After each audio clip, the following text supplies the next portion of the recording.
এবার পূজায় কি নিবি নলিনী তুই? তুই কি নিবি রে, বল দেখি হারাধন।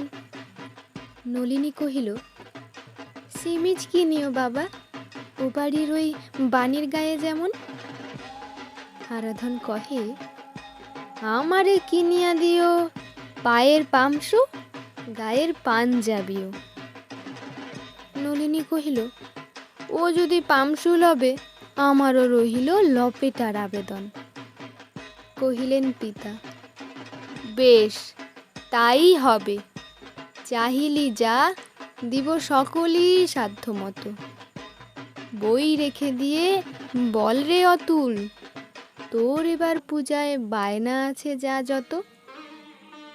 কহিল অতুল, আমার তো সবই আছে। হারু থাকে ওই মোদের বাড়ির কাছে, ছেঁড়া ন্যাকড়াও পরিধানে নাহি জোটে, এক মুঠো খেতে পায় না ভাগ্য হত।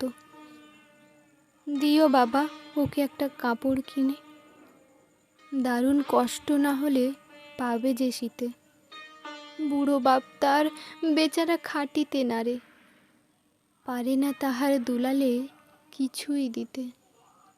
এই তো সেদিন ওদের ছোট্ট মিনা অসুখে মরিল ওষুধপথ্য বিনা। পূজায় ওদের দিও বাবা কিছু টাকা, কটা দিন তাহে কাটাবে ফুল লচিতে।